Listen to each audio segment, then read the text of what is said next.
Hi everyone. Oh, sorry about that. So everything is ready to come out of the mold.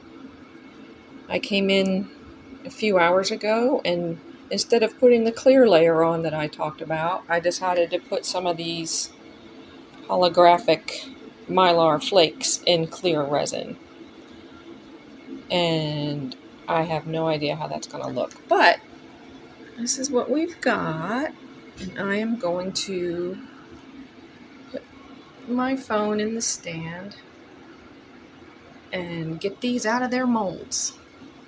Hopefully it looks decent, and hopefully I can keep this in the frame.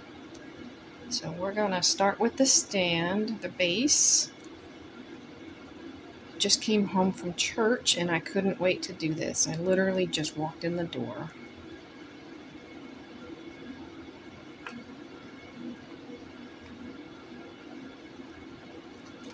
So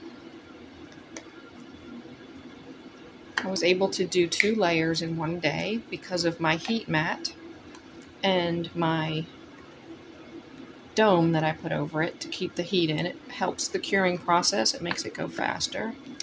So here's the bottom. If you're ready, I'm gonna flip it over. Oh, look at that.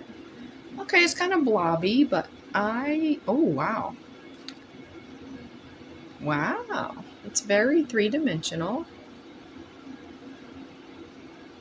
It's got depth and swirls and a little blobby, but it looks good, and the sparkle behind it just gives it a little bit of extra something. But this spot right here looks particularly... let me try to get it in focus here. This spot right here is all swirly and three-dimensional. Let's see if we can see it this way. Oh, the camera just doesn't do it justice. All right, let's get the rest of this out of the mold. So that's the base. I'm quite happy with that. Let's put it this way. So this is mom, and this is son, and this is a little bit of each combined. So let's continue with this demold and see how this part turned out.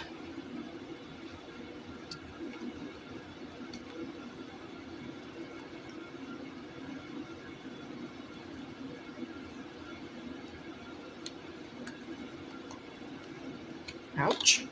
So sometimes the edges of these can be quite sharp, and I have lost a lot of skin taking things out of the mold, especially if it's particularly difficult. This one doesn't seem too difficult. It's just awkward because I'm trying to keep it in the camera frame. Alright, so here it is. Let's flip it over. Ooh.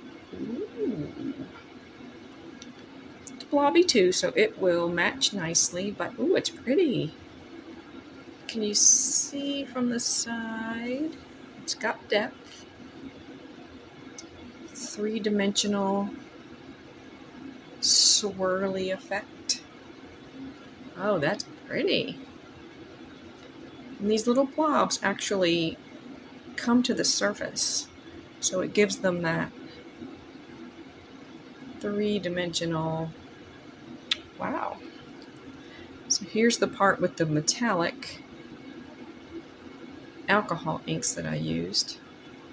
Okay, admittedly not my favorite, but what's done is done, and I don't hate it, so there's that.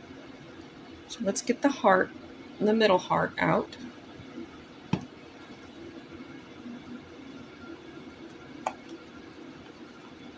And I imagine it's going to look very much like the rest of it. So here's the back.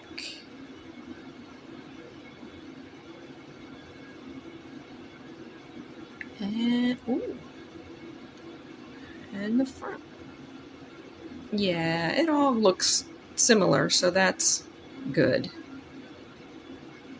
It's very interesting, I think. I'm going to try to get you some good close-ups. Let's see what I can see in focus. Okay, see, you can see the three-dimensional aspect of this.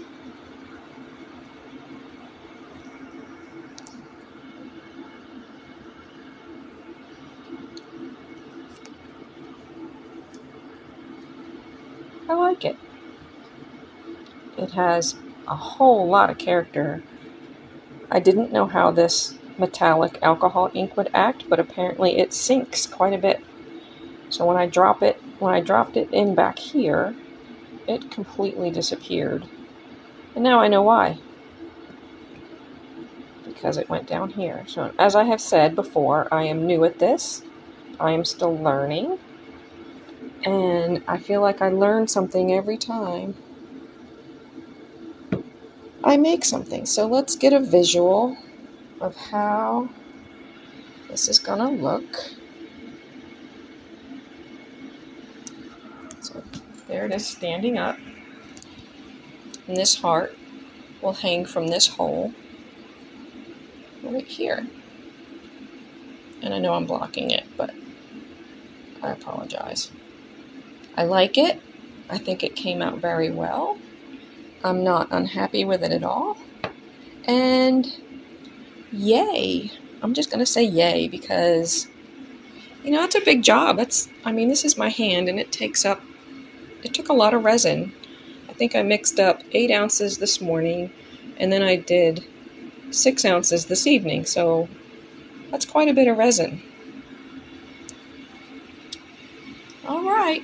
Thank you for watching. And as always, I appreciate your support. And I look forward to reading your questions and comments. And I hope to see you all back on my next video. Have a good night. Goodbye.